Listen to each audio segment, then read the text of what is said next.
Indonesia bukan hanya negeri 1000 pulau, tapi juga tanah 1000 gunung api. Dari Sabang sampai Merauke, letusan-letusan dahsyat pernah mengguncang bumi Nusantara.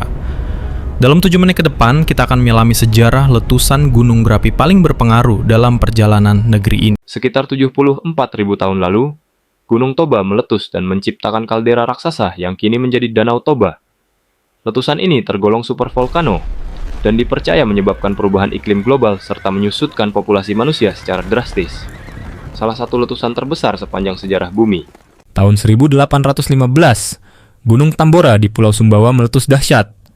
Letusan ini adalah yang paling kuat yang pernah tercatat manusia modern. Lebih dari 70.000 orang tewas. Abu vulkaniknya mengelilingi atmosfer dunia, menyebabkan tahun tanpa musim panas di Eropa dan Amerika. Sawah gagal panen, cuaca kacau, dan harga pangan melonjak. Tahun 1883, Gunung Krakatau di Selat Sunda meledak dengan suara yang terdengar hingga 3.000 km. Letusan ini menyebabkan tsunami setinggi 40 meter dan menewaskan lebih dari 36.000 orang. Langit menjadi gelap dan matahari tertutup abu selama berhari-hari. Letusan Krakatau adalah simbol kedahsyatan alam Indonesia. Gunung Kelut di Jawa Timur dikenal sangat aktif dan eksplosif. Letusan besar tahun 1919 menewaskan lebih dari 5.000 jiwa akibat banjir lahar dingin yang menyapu desa-desa. Letusan terakhir terjadi tahun 2014, menyemburkan abu yang mencapai wilayah Yogyakarta. Gunung ini adalah ancaman sekaligus pengingat kekuatan alam. Gunung Merapi adalah gunung paling aktif di Indonesia.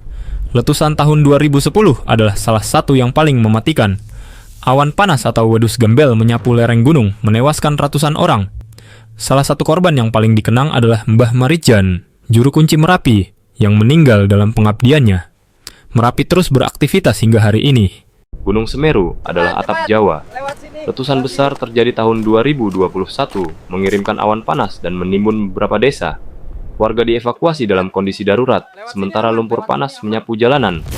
Letusan ini mengingatkan kita bahwa gunung-gunung di Nusantara masih terus bergerak dan hidup. Indonesia berada di zona cincin api Pasifik. Ini adalah wilayah pertemuan 3 lempeng tektonik dunia. Lempeng Indo-Australia, Eurasia, dan Pasifik. Gesekan dan tekanan antar lempeng ini membentuk lebih dari 120 gunung api aktif di Indonesia. Itulah sebabnya negeri ini sering mengalami gempa dan letusan gunung. Di balik ancaman itu, letusan juga menyuburkan tanah, mendukung pertanian, dan kehidupan masyarakat di sekitarnya. Letusan gunung berapi telah membentuk sejarah alam Indonesia. Dari Toba hingga Merapi, kita belajar tentang kekuatan bumi dan ketangguhan manusia. Setiap letusan membawa kehancuran, tapi juga kehidupan baru yang tumbuh dari abu. Inilah Indonesia, negeri di atas api, yang terus hidup, belajar, dan bertahan.